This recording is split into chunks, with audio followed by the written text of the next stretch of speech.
وبه نستعين على أمور الدنيا والدين وصلى الله على نبينا وسيدنا محمد وعلى آله وصحبه أجمعين أما بعد. Kita panjatkan puja dan syukur kehadirat Allah Subhanahu wa taala.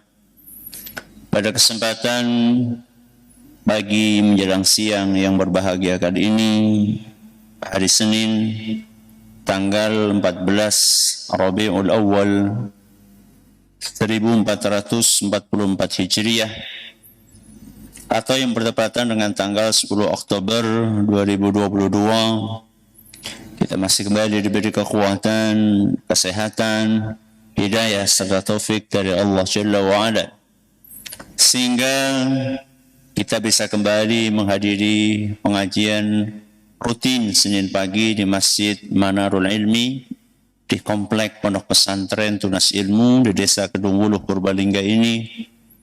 Kita berharap semoga Allah Azza wa Jalla berkenan untuk melimpahkan kepada kita semuanya ilmu yang bermanfaat, sehingga bisa kita amalkan sebagai bekal untuk menghadap kepada Allah Jalla wa'ala.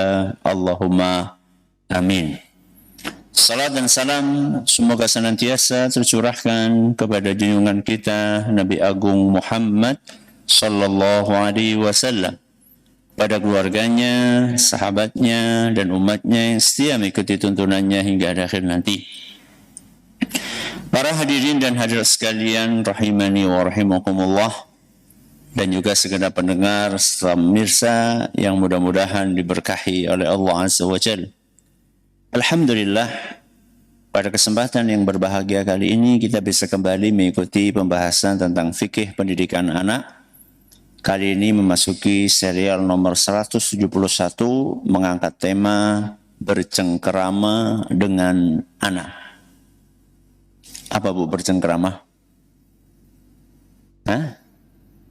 Bermain, ya. Dolanan, ya. Kali sinten Bu? Dengan anak-anak. Bagaimana caranya orang tua bisa dekat dengan anaknya? Inilah salah satu hal yang sering dikeluhkan oleh para orang tua. Kenapa anak saya lebih dekat dengan temannya? Kenapa anak saya lebih dekat dengan budenya? Kenapa kalau anak saya bertemu dengan saya seakan-akan ada jarak yang memisahkan antara kami?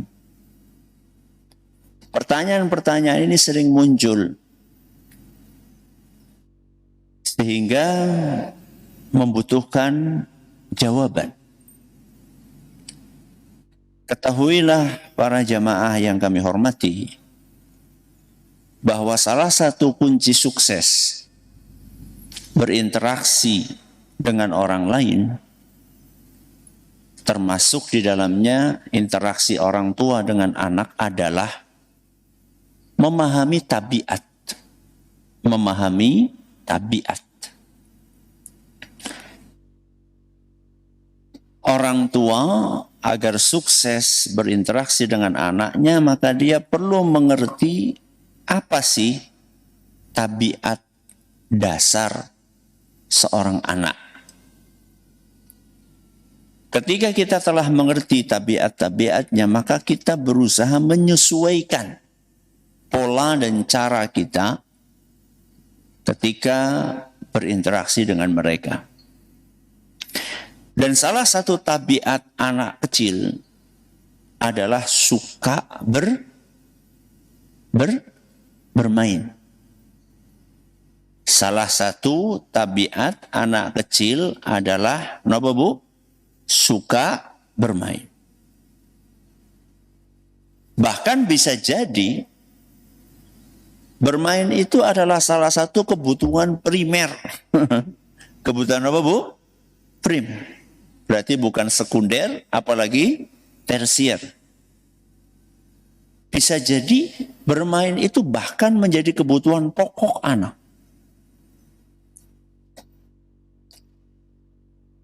Ketika orang tua tidak mengerti hal itu, bahwa memang umurnya umur bermain, ini bisa berakibat fatal. Karena orang tua kemudian menghalangi anak ini dari hajatnya. Hajat ini kenapa, Bu? Kebutuhan.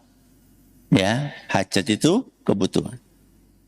Gara-gara orang tua nggak ngerti tabiat tersebut, ada sebagian orang tua menghalangi anaknya dari hajat dan kebutuhan primernya itu.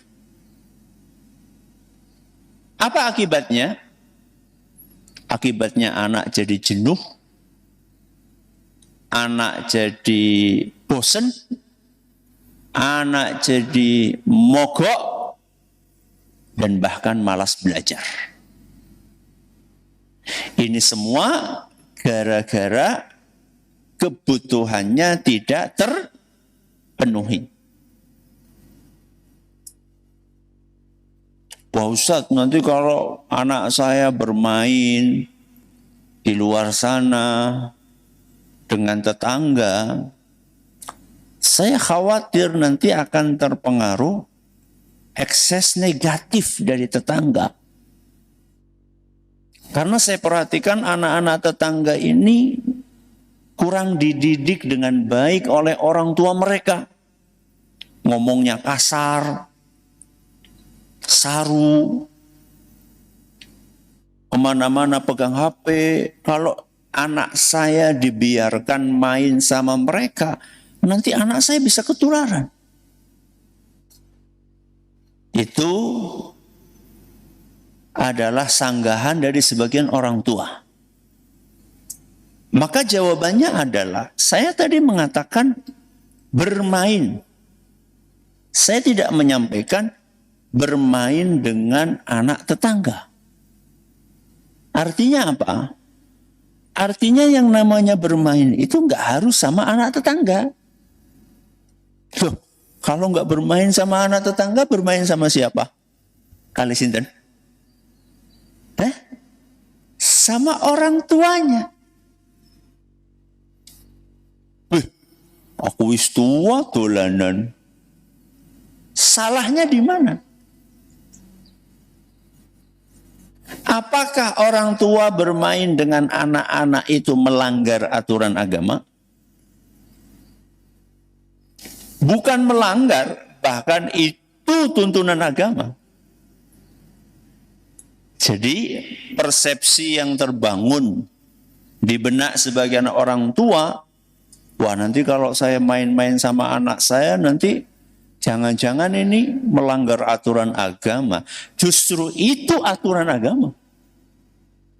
Bagaimana mungkin menjalankan aturan agama melanggar? Enggak, justru itu aturan agama. Nanti kita akan jelaskan dalilnya. Jadi yang saya maksud bermain di sini adalah orang tua yang melayani anaknya bermain. Entah itu dengan ayahnya, entah itu dengan ibunya. Atau dengan kakaknya, atau dengan adiknya. Apa manfaatnya orang tua bermain dengan anak? Selain menjalankan dan mencontoh Rasulullah Shallallahu Alaihi Wasallam yang juga kerap bermain dengan anak-anak, selain itu manfaat yang lain adalah akan terjalin kedekatan hubungan antara siapa dengan siapa? Antara anak dengan orang tuanya. Akan terjalin keakraban antara anak dengan orang tua. Terus kenapa Ustadz? Kalau udah deket, kalau udah akrab, terus kenapa? Oh, itu modal yang mahal. Jadi ketika orang tua sudah dekat dengan anaknya, ketika orang tua sudah akrab dengan anaknya, itu modal yang luar biasa. Untuk apa? Untuk memudahkan masuknya nasihat, masuknya arahan, masuknya wejangan yang disampaikan oleh ayah dan ibu kepada sang anak. Bu, panjenengan pernah nggak merasa bolak-balik menyampaikan nasihat kepada anak tapi seakan-akan nggak didengarkan dan nggak diamalkan? Pernah napa mboten? Bu? Pernah napa sering? Sering napa sering banget? Ini kenapa? Apa sebabnya? Sampai ada sebagian orang tua mengatakan, wah mulut saya sampai berbusa-busa. Saking nopone bu, saking seringnya. Aku suaranya nganti serak. Boleh ngomongi siapa? Anak. Kenapa kok omongan kita nggak didengar, nggak dipraktekkan sama anak kita? Mungkin, ya mungkin, salah satu sebabnya adalah karena kita nggak dekat sama anak kita. Kita nggak akrab sama anak kita. Sehingga nasihat kita itu diabaikan, dicuekin. Sama siapa bu? Sama anak sendiri, bayangkan.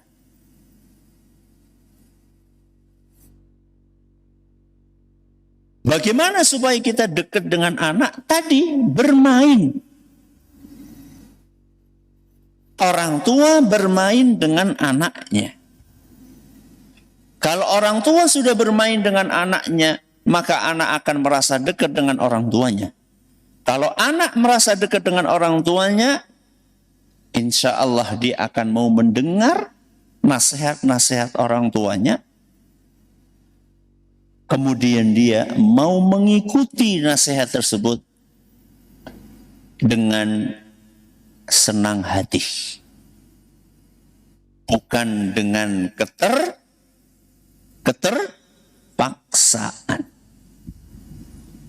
Bukan dengan ketakutan. Karena ada juga sebagian anak mengamalkan nasihat orang tuanya tapi karena intimidasi. Karena perasaan takut. Emang bedanya apa, Pak Bu? Anak nurut karena takut dengan anak nurut karena seneng. Itu bedanya apa? Kan sama-sama nurut Ustadz. Bedanya apa Bu? Hah? Kalau nurutnya karena takut, saat jenengan ndak ada, pripun? Nah, kalau anak nurutnya kepada jenengan karena takut kepada jenengan, saat jenengan tidak ada di rumah, gimana kira-kira? Bubar. Apa nasi bubar? Aturannya bubar. Tapi ketika anak itu nurut sama jenengan karena seneng, karena puas, karena yakin dengan baiknya aturan yang jenengan sampaikan kepada anak, walaupun jenengan tidak ada di rumah, maka anak itu akan tetap mengikuti aturan tersebut. Kenapa? Karena dia mengikuti aturan itu dengan landasan kesadaran, bukan dengan landasan apa wau? Ketakutan atau intimidasi. Baik. Tadi kita sampaikan bahwa bermain dengan anak itu adalah aturan agama. Dalilnya mana? Itu yang jenengan harus kritis. Ya. Tadi Ustaz menyampaikan bahwa bermain dengan anak itu aturan agama. Dalilnya mana? Dalilnya adalah praktek panutan kita semua, yaitu Rasulullah Sallallahu Alaihi Wasallam dalam keseharian beliau. Hadisnya banyak. Pada kesempatan kali ini saya cuma bawakan satu.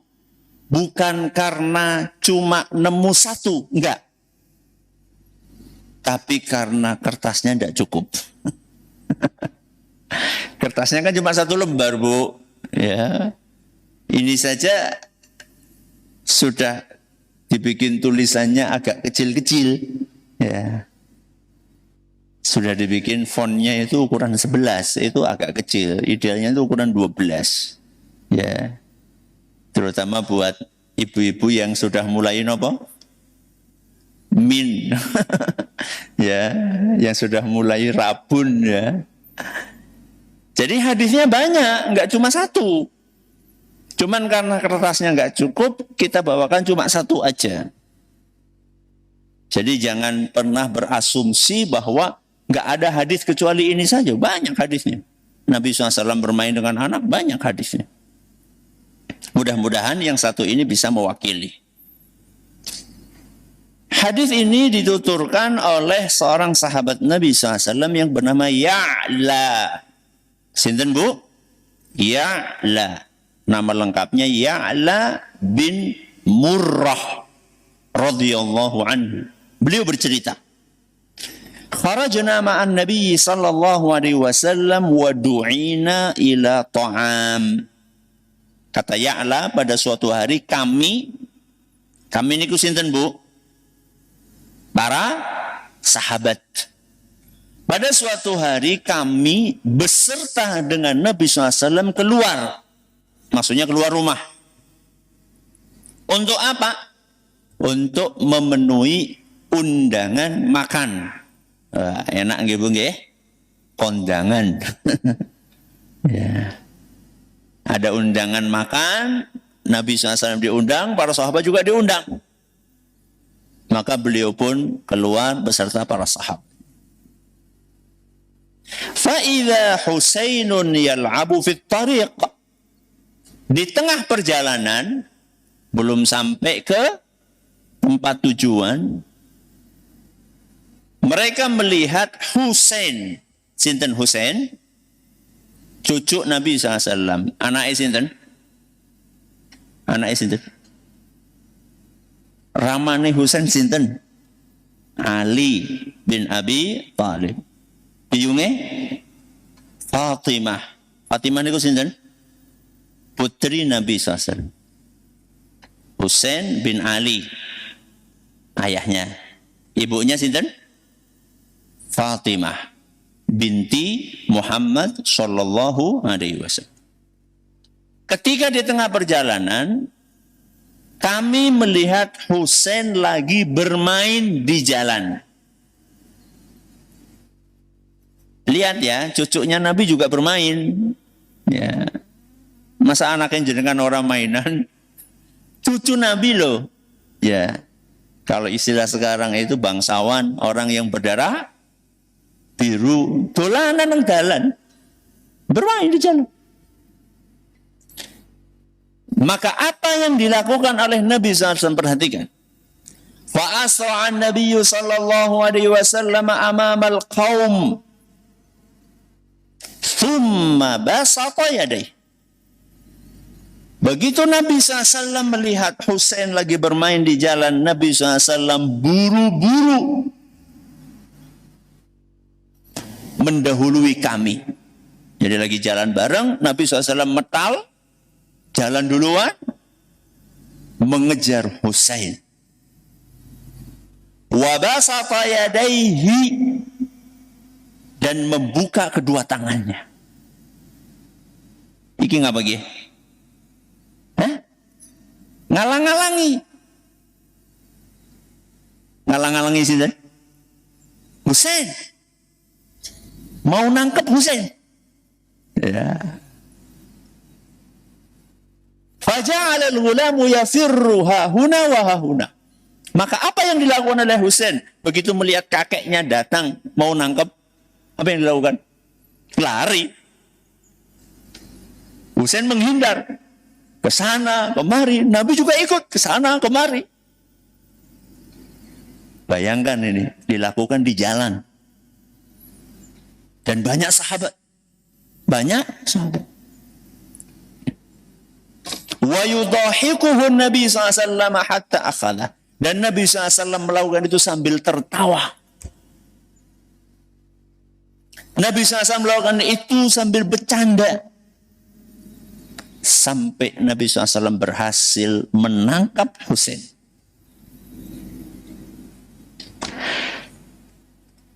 Terus apa yang dilakukan oleh Nabi SAW?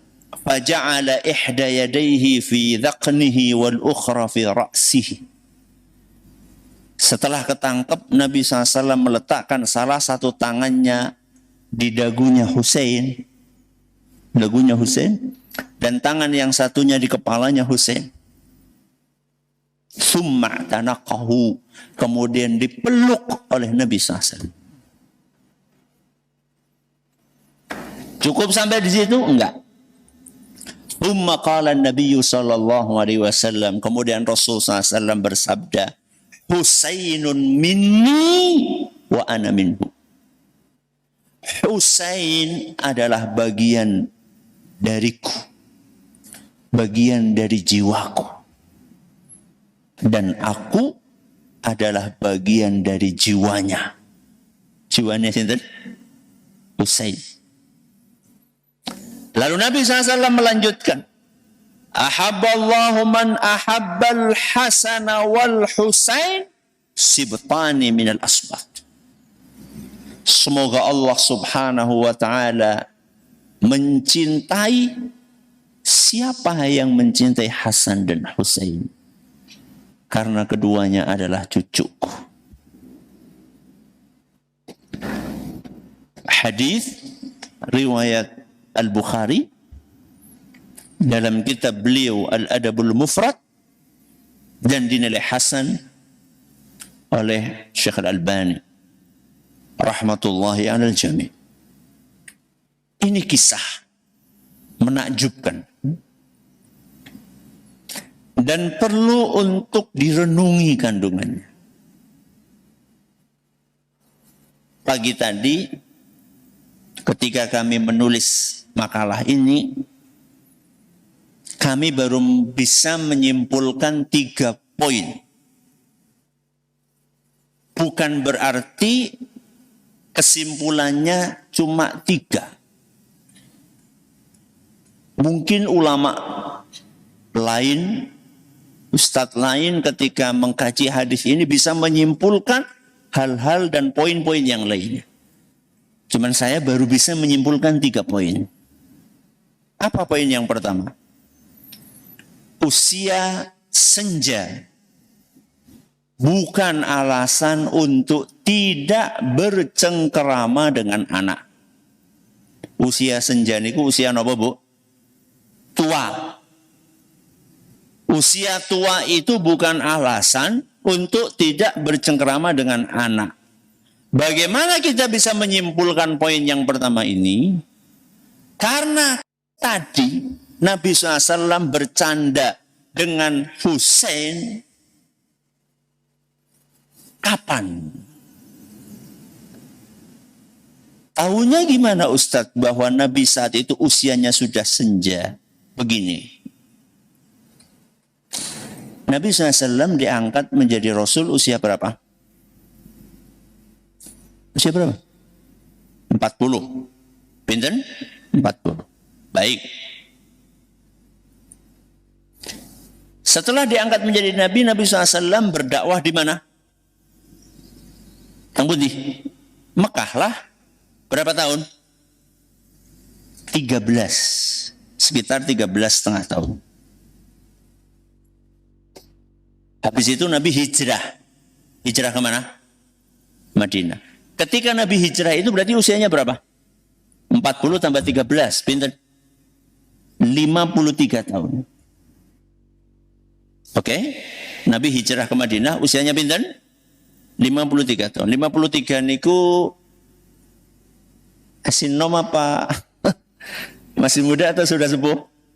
Agak tua. Sudah agak tua, 53. Baik. Husain itu lahirnya kapan? Sekitar tahun 4 Hijriah. Berarti ketika Husain lahir, usia Nabi berapa? 53 tambah 4, pinten? 57. Ketika Husain lahir, usia Nabi 57. Ketika Husain mainan di jalan, kira-kira usianya berapa? Anak kecil main di jalan usia berapa? Setahun? Ya udah mungkin. 2 tahun? Kayaknya enggak. Minimal berapa? 3 tahun atau 4 tahun.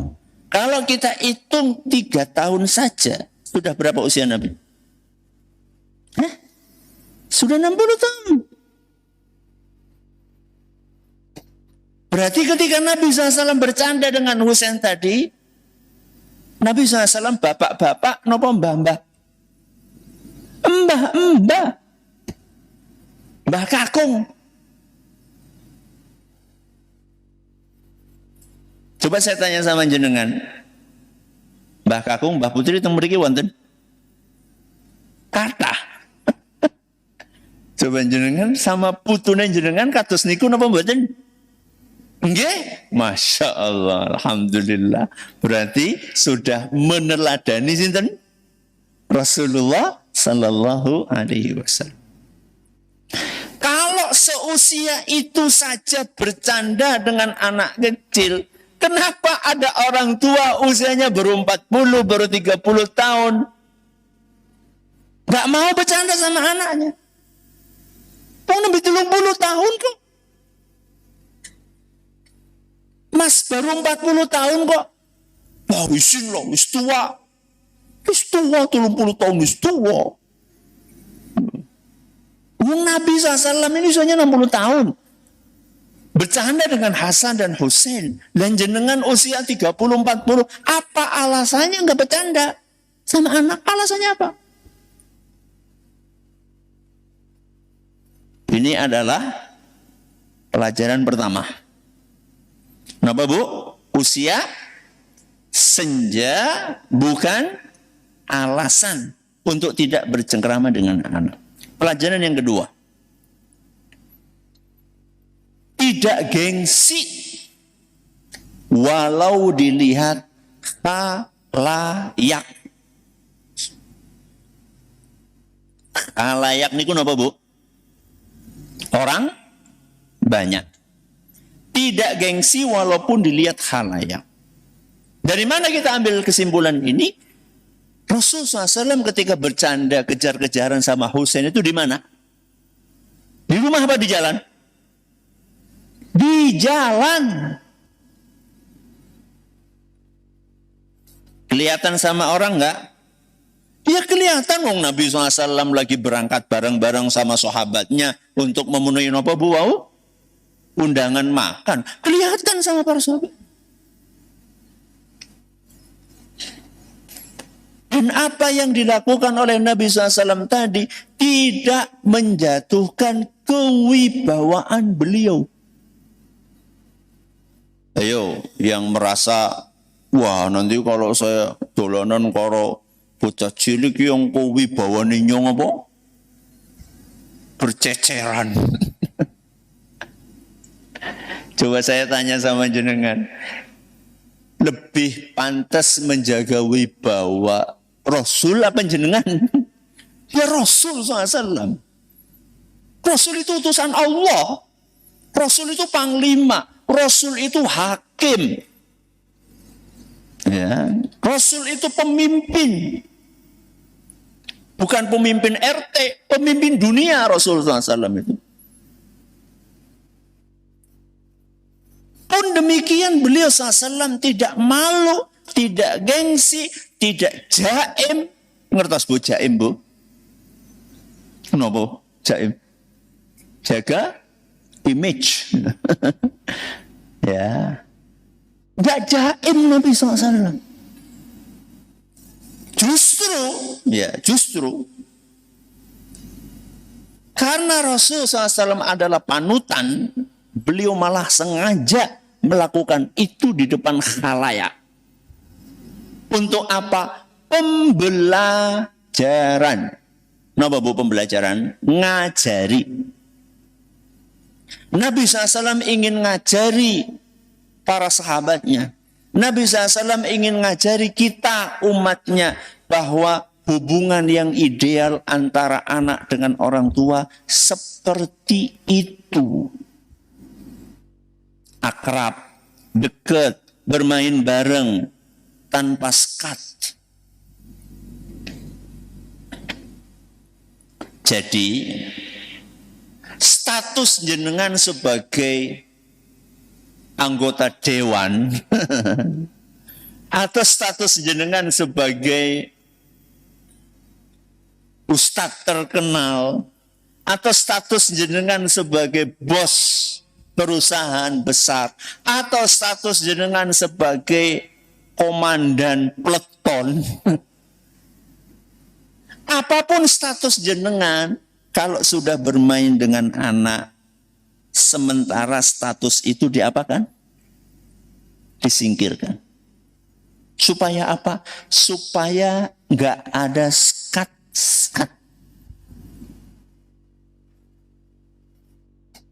Jadi bintang sinengken iki copot di sini. Ya. Status jenengan sebagai rektor universitas terkenal itu disingkirkan dulu.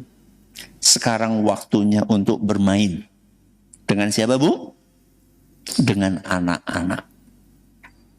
Supaya cair, nggak kaku.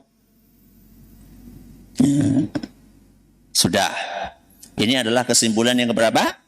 Kedua. Tidak gengsi walau dilihat khalayak. Apalagi kalau di rumah.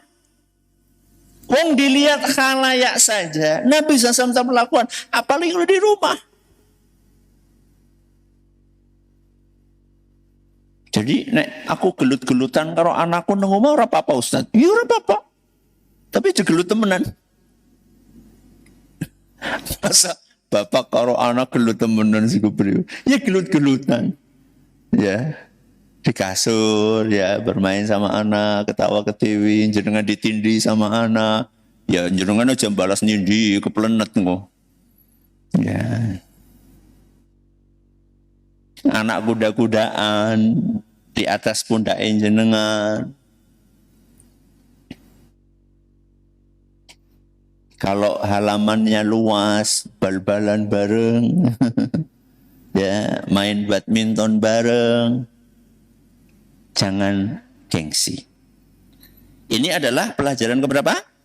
Kedua. Pelajaran ketiga. Totalitas dalam bercengkerama. Totalitas dalam bercengkerama. Jenengan perhatikan dari kisah yang tadi kita dengar. Rasulullah SAW ketika bermain dengan Husain itu bukan formalitas. Bukan formalitas. Kalau formalitas itu kaku. Apa? Kaku. Nggak biasa makan di warteg, kok pencitraan makan di warteg kowe kaku. Ya, ora cocok. Ya. Mulane akeh salah. Ya. Ora biasa nandur pari, kok pura-pura nandur pari niku kaku. Nggih. Makanya banyak salahnya. Karena itu pencitraan dibikin-bikin. Ya. Kalau asli, ya, maka dia akan total. Akan apa, Bu? Total. Yang dilakukan oleh Nabi SAW ketika bercanda dengan Husain itu total. Dari mana kita tahunya total? Nabi SAW menghayati. Nabi SAW menjiwai dolanane temenanan. Dolanan temenanan sih kayak ngapa Ustaz? Wong dolanan ya jenengane dolanan masa temenanan. Dolanan serius sih kepriwe. Ya. Maksudnya dolanan serius itu dolanane karo besengut. Bukan. Tapi menjiwai full mukanya, gerakan tubuhnya, ucapannya. Muka, gerakan tubuh, ucapan. 3 hal ini. Itu untuk mengukur orang itu mainannya itu serius apa enggak. Ya. Apa pertama Bu? Mukanya, terus apa? Gerakan tubuhnya sama ucapannya. Coba jangan perhatikan. Nabi SAW ketika bercanda dengan Husain, mukanya, muka Nabi SAW serius, serem, apa cerah dan tertawa. Tertawa Nabi SAW. Tadi kan udah disebutkan yudhahikuhu. Nabi SAW tertawa. Berarti mukanya itu menggambarkan bahwa beliau menghayati permainan itu. Enggak terpaksa. Ya, demi konten. Enggak. Ya, bukan. Jadi cair. Nabi SAW sambil ketawa. Ini muka. Apa yang kedua Bu tadi Bu? Muka, terus apa? Gerakan tubuh. Nabi SAW coba lihat tangannya dibuka kayak gini. Lari ke sana, lari kemari. Begitu ketangkep dipeluk. Ini kan gerakan tubuh yang betul-betul mewakili totalitas dalam bermain. Ya. Sudah ya. Muka, gerakan tubuh, yang terakhir apa? Ucapan. Nabi SAW begitu berhasil menangkap Husain, Nabi SAW memberikan sebuah ungkapan yang menggambarkan betapa berharganya kedudukan Husain di hati beliau. Apa kata beliau sallallahu alaihi wasallam? Husainun minni wa ana minhu. Husain adalah bagian dariku, belahan jiwaku. Dan aku pun juga bagian dari Husain. Diucapkan oleh Nabi SAW. Bahkan Nabi SAW mendoakan siapapun yang cinta kepada Hasan dan Husain, maka Allah pun akan cinta kepadanya. Jadi Nabi SAW itu betul-betul total ketika bercanda dengan anak. Kenapa ini perlu saya ingatkan? Karena kadang-kadang ada orang tua, katanya bermain dengan orang tuanya. Katanya ada orang tua bermain sama anaknya, tapi tidak fokus. Gara-gara nopo? Gara-gara ada benda asing di tengah-tengah mereka. Nopo? HP. Katanya bermain sama anak, tapi matanya ndeleng ndi? Ndeleng pundi, Bu? HP. Pikirannya pada baik. Matanya lihat ke HP, pikirannya ke HP. Ketawanya bukan karena mendengarkan celotehan anak, tapi ketawanya karena baca WA orang lain. Ini sebenarnya jenengan ini serius mau bermain sama anak apa enggak sih? Terus gimana Ustadz? Ya kalau jenengan sedang bermain sama anak, HP-nya diapain Bu? Disingkirkan. Ya tapi kan penting Ustadz jawab WA. Nek jenengan sampun mati mengke, nek jenengan sudah meninggal nanti, yang akan mendoakan jenengan siapa? Kanca WA. Apa putaran jenengan? Siapa yang akan mendoakan? Ketika jenengan nanti sudah lanjut usia, yang akan mendampingi jenengan siapa? Kanca dolanan darah. Apa putrane jenengan? Lebih penting mana? Lebih penting anak berlipat-lipat dibandingkan teman yang ada di WA. Makanya singkirkan dulu. Sudah. Ini waktu. Me time. Waktu buat anak. Jadikan kebersamaan kita dengan anak itu berkualitas. Jangan rusak dengan benda-benda asing. Mudah-mudahan bermanfaat. Bisa berapa menit silakan kalau ada pertanyaan. Baik, terima kasih Ustaz. Jazakumullah khairan atas materi yang disampaikan. Kami bacakan pertanyaan pertama yang telah masuk. Assalamualaikum Ustaz. Waalaikumsalam warahmatullahi wabarakatuh. Ustaz, bagaimana cara mengatasi anak yang suka mengambil bukan haknya? Jazakumullah khairan. Bagaimana caranya mengatasi anak yang sering ngambil sesuatu yang bukan haknya? Ditanya dulu, kenapa?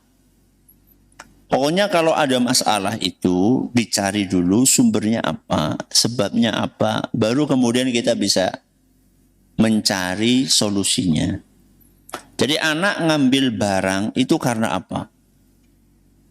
Karena dia butuh, karena dia pengen, karena dia iseng, atau karena apa? Tahunya bagaimana Ustaz? Ya tanya. Gak mau jawab, itu karena kita gak deket. Maka bangun kedekatan. Setelah anak merasa nyaman dekat dengan kita, karena kita mau bermain sama dia, baru saat itu anak terbuka. Bahkan mungkin anak itu akan cerita, walaupun kita gak tanya. Seandainya anak itu mengambil barang karena dia butuh, maka cukupi kebutuhannya. Cukupi apa? Kebutuhannya. Dia lapar, maka penuhi kebutuhan makannya. Dia pengen sesuatu dan itu tidak melanggar agama dan jenengan mampu, maka penuhi keinginan dia. Itu kalau sebabnya karena kebutuhan. Ustaz, dia iseng. Apa? Iseng. Suka nyembunyiin barang orang, dia ambil. Maka panggil dia, tanya sama dia. Nak, kalau ada temenmu melakukan hal serupa. Maksudnya melakukan hal serupa adalah dia ngambil barangmu iseng. Kamu suka enggak? Bangkitkan empatinya. Bangkitkan apa Bu?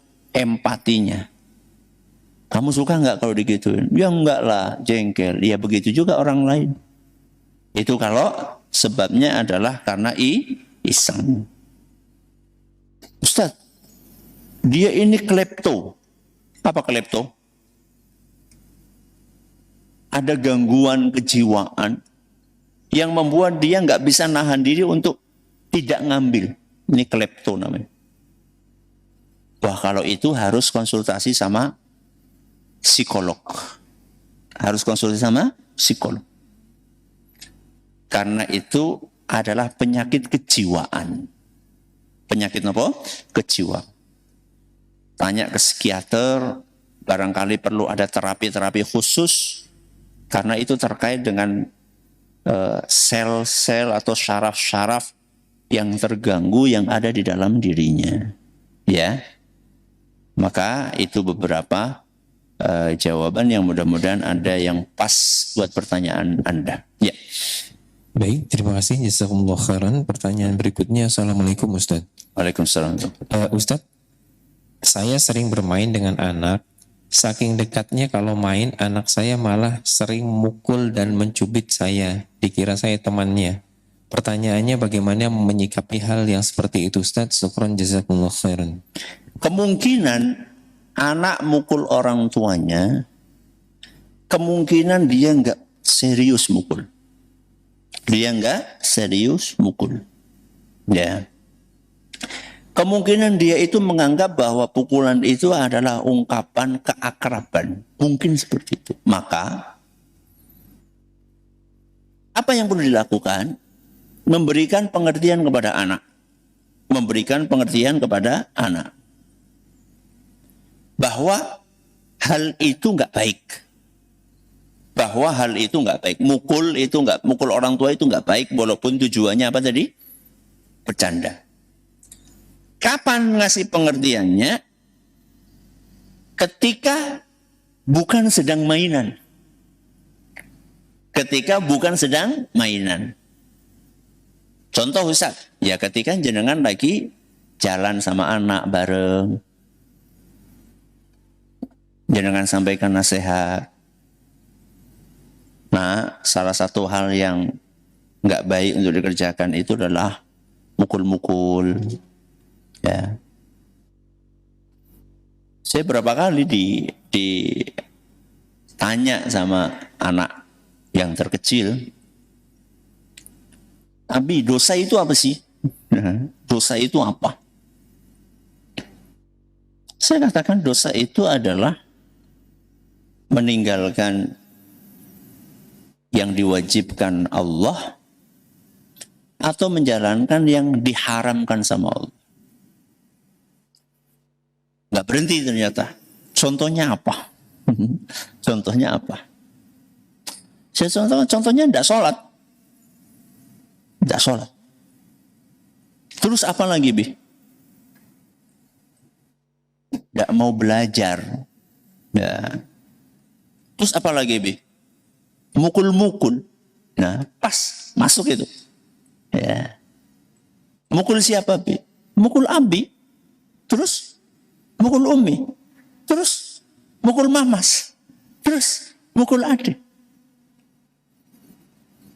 Jadi ketika ada obrolan kayak gitu, kita manfaatkan untuk memasukkan nasihat-nasihat kepada anak kita. Ustaz, saya sudah melakukan itu, tapi nanti mukul lagi, Ustaz. Itu berarti anak kita perlu untuk diulang-ulang nasihatnya. Dan mungkin dia nggak ngerti. Nasihat yang kita sampaikan belum paham. Karena keterbatasan pemahaman dia. Memang usianya belum terlalu nyantol untuk memahami nasihat itu. Maka kita ulang. Itu dalam sehari. Tadi yang pertanyaan tadi itu, dosa itu apa, Bi? Contohnya apa? Terus apa lagi? Dalam sehari itu bisa 5-10 kali anak itu bertanya dengan pertanyaan yang sama. Dan kita harus sabar menghadapi pertanyaan itu. Ya. Dan uniknya kadang-kadang, ya, ini pengalaman pribadi saya, anak itu mukul dengan tujuan supaya bapak ibunya itu nangis. Itu kan lucu ya. Tapi apa maksudnya? Kalau bapak ibunya nangis, dia ingin memeluk dan menghibur. Jadi tujuannya dia itu ingin memeluk dan menghibur orang tuanya. Jadi sebenarnya dia itu punya misi yang mulia. Tapi caranya apa? Salah. Ya. Dia senang banget ketika ayah dan ibunya sedih, kemudian dia datang, dia peluk sambil dia apakan? Elus-elus. Ya. Cup gitu kan. Kata si anak kepada ayahnya atau kepada ibunya. Maka ini yang perlu diluruskan. Jadi kalau kamu pengen menghibur bapak dan ibu, nggak perlu mukul dulu gitu loh. Ya, nggak perlu mukul dulu. Waktunya habis ya. Terima kasih atas perhatiannya, atas segala kurangannya. Kita akhiri dengan doa kafaratul majlis. Subhanakallahumma wa bihamdika asyhadu an la ilaha illa anta astaghfiruka wa atubu ilaik. Assalamualaikum warahmatullahi wabarakatuh.